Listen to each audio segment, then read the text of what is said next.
Salut tout le monde, j'espère que vous allez bien. On est parti pour la vidéo du jour les amis, et avant de démarrer, je tiens à vous remercier pour votre fidélité. Vous avez été très nombreux tout au long de l'été, alors que je pensais évidemment que les vidéos allaient faire beaucoup moins de vues parce que c'est une période un petit peu moins intéressante, où on a beaucoup d'informations mercato, on a beaucoup d'informations extra terrain, et bah non, vous avez toujours été présents, toujours été fidèles. Merci à vous tous les amis, on a dépassé la barre des 35 000 abonnés sur la chaîne. Merci, ça fait super plaisir. Ça me pousse encore plus à continuer à vous proposer des vidéos quasi quotidiennement parce que en général c'est au moins 6 vidéos par semaine. Donc merci à vous tous les amis, et voilà, on va essayer de suivre tout au long de cette saison le Real Madrid. Je vais essayer de vous donner les meilleures informations, mes ressentis, les informations que je peux retrouver sur certains sites, réseaux sociaux.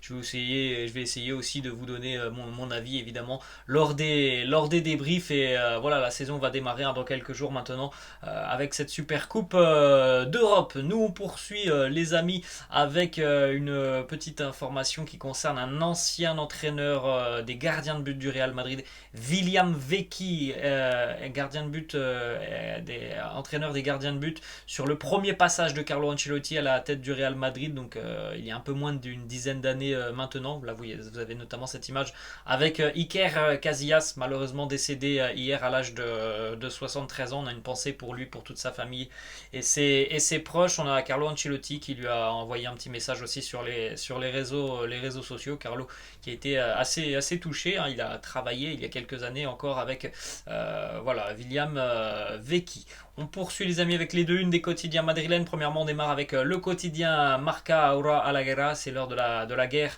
entre le Barça et le Real. Je pense que les amis, on est tous très hypés par cette saison de Liga. Le Real qui a remporté quasiment tout l'année passée, qui s'est renforcé avec deux arrivées assez importantes tout de même cet été. Et puis le grand retour du Barça, on ne peut pas le nier. Les Catalans ont fait un mercato exceptionnel qui n'est peut-être pas terminé. On peut s'attendre à avoir une saison de Liga très excitante entre les deux plus grands rivaux de l'histoire du championnat espagnol et peut-être même de ce sport. Et puis on retrouvera aussi voilà, Aura Laguera, deux jeunes qui viennent d'arriver, l'un au Barça, Jules Koundé, et l'autre du côté du Real, Aurélien Tchouaméni, deux amis dans la vie qui vont se livrer donc un duel à distance tout au long de la saison. On continue les amis avec cette petite photo que j'ai trouvé sur les réseaux sociaux.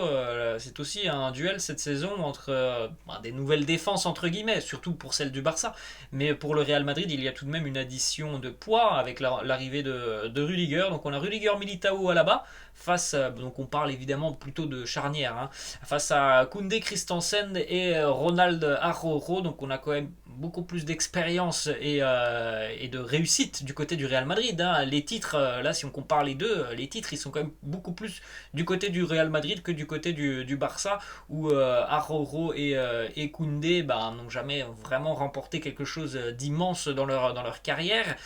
Christensen a gagné la Ligue des Champions avec Chelsea, alors que du côté du Real, tout le monde a déjà gagné la Ligue des Champions si l'on prend ces trois joueurs. Ensuite, on enchaîne avec la une du quotidien AS, la Leyenda Continua, la légende continue pour Luka Modric. 10 ans comme joueur du Real Madrid.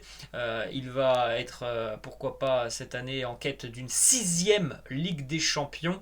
Et puis, petite information aussi importante que nous apporte le quotidien AS, il va encore rentrer un petit peu plus dans la légende du Real Madrid. Alors déjà, il fait partie de la légende, ça on est tous d'accord là-dessus, mais il va encore rentrer un petit peu plus dans la légende, puisque cette saison, Luka Modric a de grandes chances de dépasser Cristiano, Bouyo, Butragueno et Amancio en nombre de matchs joués sous les couleurs du Real Madrid. Donc voilà, on n'a que des icônes du Real Madrid. Et bien Luka Modric va vraisemblablement dépasser ces icônes en nombre de matchs au cours de la saison. On rappelle les amis, il y a une petite déclaration de José Mourinho, ça c'était il y a 10 ans lorsque Luka Modric venait d'être élu pire recrue du championnat espagnol, pire recrue de la saison en Liga. José Mourinho, lui, savait très bien qu'il fallait laisser du temps à Modric et il nous dit tout ce que je demande aux Madridistas et aux supporters du Real Madrid, c'est de donner du temps à Luka Modric, d'être patient avec lui. C'est quelqu'un d'exceptionnel et je suis persuadé que le Bernabéu va tomber amoureux de sa classe. C'est ce qu'il s'est passé, les amis, avec Luka Modric. On poursuit avec une petite information qui concerne la Castilla qui a joué hier son 4e match de préparation. C'était face à Lugo. À Lugo d'ailleurs. Et le Real s'est imposé 2 buts à 1 avec un but d'Alvaro Rodriguez et un but aussi pour Sergio Arribas. Regardez un petit peu l'équipe qui a été concoctée hier par Raoul avec des joueurs évidemment dont on a quelques petites informations et quelques petites prémices avec le groupe pro. Déjà, vous pouvez le constater, Vinicius Tobias était de retour avec la Castilla après la pré-saison aux États-Unis. Rafa Marín qui était présent, Arribas, Théo, Peter, Alvaro Rodriguez, le jeune attaquant. Ensuite, on poursuit les amis avec la reprise de l'entraînement hier du côté du Real. Donc ça y est, c'est la dernière semaine avant le premier match officiel et le premier trophée à jouer, le premier titre à aller chercher pour le Real Madrid. Dans moins d'une semaine maintenant, les Merengues vont affronter l'Eintracht Francfort. Donc hier, reprise de l'entraînement. Fede Valverde, Aurélien Tchouaméni, vous pouvez le constater juste à côté de moi. Entraînement aussi, et ça s'est très bien passé pour Eden Hazard. Depuis quelques semaines, ça va très bien pour Eden. Petite image aussi de Karim, on va avoir besoin de lui la semaine prochaine face à l'Eintracht.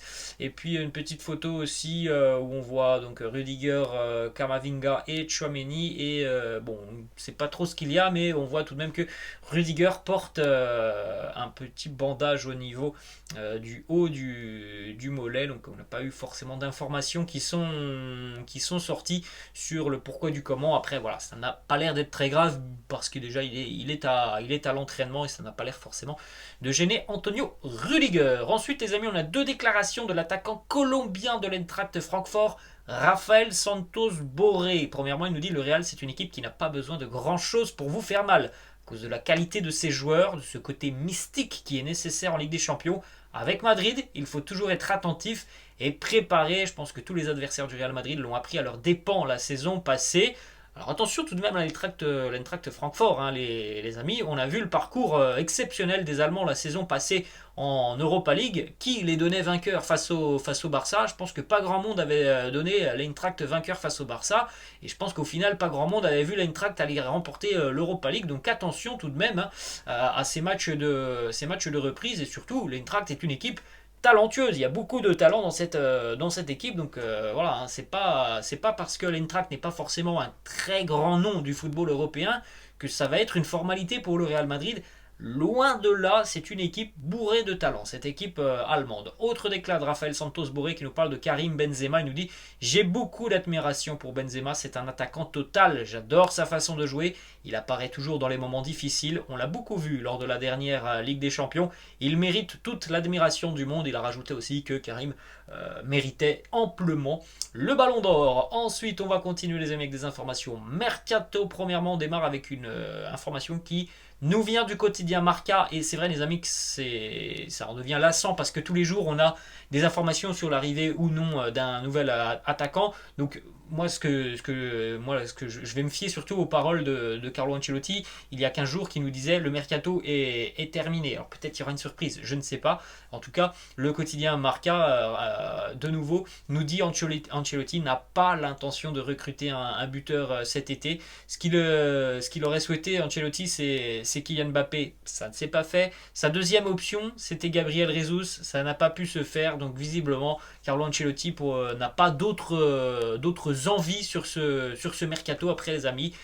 On rappelle encore une fois, mais ça dépendra encore une fois de ce qui va se passer peut-être en ce qui concerne les départs. Ensuite, on a une autre information qui concerne Jesus Valiero. Ancelotti est satisfait de ses récentes performances et je pense que pour tous ceux qui ont suivi les matchs du Real sur la pré-saison, mais aussi la fin de saison de l'année dernière, On est satisfait de l'apport de Jesus Valiro lorsque l'on fait appel à lui. C'est un bon soldat, Jesus Valiro. Il est très dur sur l'homme. Donc voilà, moi je pense que c'est une bonne alternative. Alors évidemment, il y a très peu de chances qu'il joue parce qu'il y a beaucoup de monde devant lui. Mais ça reste une bonne alternative. Donc Ancelotti satisfait de ses performances. Pour le moment, la porte elle est toujours ouverte pour un départ de Jesus Valiro. Mais s'il doit rester au club, voilà, on sera OK du côté du Real. Il n'y a pas de souci pour qu'il reste. Mais évidemment, s'il y a une belle offre qui arrive, eh bien, Jesus Valiro sera vendu. En ce qui concerne Mariano Diaz, hier l'agent de Mariano Diaz s'est exprimé et il a annoncé, malgré les informations qui font état de discussions avec le Celta Vigo, il a annoncé qu'à l'heure actuelle, il n'y avait aucune discussion avec le Celta Vigo, aucune offre n'a été transmise par le club de Vigo. Donc voilà, au final, pas d'informations supplémentaires sur Mariano Diaz. Une petite info aussi qui concerne Eder Militao. Carlo Ancelotti a eu un entretien avec Eder Militao. Depuis quelques jours, on en a parlé. Il a pris quelques joueurs à part pendant une vingtaine de minutes. Et ils ont discuté. Il a discuté avec Eder Militao. Il lui a accordé encore une fois toute sa confiance. Il l'a rassuré aussi en ce qui concerne l'arrivée de Rudiger. Cependant, Carlo Ancelotti veut deux gros axes de progression pour Eder Militao cette saison. Son mental et sa concentration. Les amis, je pense qu'on est tous d'accord là-dessus. On en a parlé aussi sur la chaîne le lendemain, je crois, du Classico, il y a une quinzaine de jours. C'est un bon défenseur, Eder Militao. Malheureusement, il est encore très jeune et sur certaines rencontres, sur certaines périodes, il n'est pas là. Voilà, il est absent mentalement. Il y a des erreurs de placement, de concentration. Tout ça c'est évidemment dû à sa tête, à ce qui se passe dans sa tête. Il faut aussi travailler son mental pour être prêt pendant 90 minutes. Et ça, Eder Militao, jusqu'à présent, on l'a vu, parfois ça peut poser problème. On continue les amis avec l'information du quotidien AS qui nous fait une petite liste de la hiérarchie en ce qui concerne le poste de latéral droit au Real Madrid. Numéro 1 Dani Carvajal, numéro 2 Lucas Vazquez, numéro 3 Vinicius Tobias, numéro 4 Alvaro Odriozola. Il semblerait même que Nacho et Alex Jiménez, jeunes joueurs de la Castilla, aient plus la confiance de Carlo Ancelotti que Odriozola. Donc on a bien compris que Odriozola n'aura aucun temps de jeu et qu'on essaye de se séparer d'Alvaro Odriozola. On rappelle qu'il y a toujours peut-être une piste du côté de l'Inter Milan en Italie. Ensuite, on enchaîne les amis avec le petit message, enfin le long message même de Borja Mayoral qui a quitté le Real Madrid donc il y a quelques jours pour Retafe. Vous pouvez faire un petit arrêt sur image pour découvrir le long message de Borja Mayoral. Toujours madrilène dans le cœur, il l'a dit. Voilà, il a passé des années et des années au Real. C'est son club. Il a grandi ici tout simplement. Bon, il n'a pas eu l'opportunité de s'imposer avec l'équipe première, mais voilà, c'est son club, c'est le Real Madrid et on le remercie évidemment pour tout ce qu'il a fait au club. Ensuite, une petite déclaration de Kingsley Coman du côté du Real Madrid. Il a été interviewé, une petite question. Est-ce que tu préfères Lewandowski ou est-ce que tu préfères Karim? Réponse de Kingsley Coman qui nous dit: bon, maintenant que Lewandowski est parti, je suis désolé, mais je préfère Karim Benzema. Et on termine, les amis, avec une petite image, visiblement, du troisième maillot du Real Madrid qui serait déjà en magasin du côté d'un store Adidas. C'est aux États-Unis, il me semble, c'est à New York que cette image a été prise. Donc voilà, vraisemblablement, le troisième maillot du Real qui, pour le moment, n'a pas été officialisé. Mais bon, s'il est présent en boutique Adidas, c'est que ça devrait être celui-là. Un maillot, c'est un troisième maillot, donc voilà, c'est pour ça qu'il y a un petit peu plus de folie avec ces ombrages un petit peu zébrés, donc ces couleurs noir et jaune fluo. Voilà les amis, la fin de cette vidéo, j'espère que ça vous a plu. N'hésitez pas comme d'habitude les amis à vous abonner à la chaîne, n'hésitez pas non plus à liker la vidéo. Moi je vous laisse et je vous dis à demain, ciao.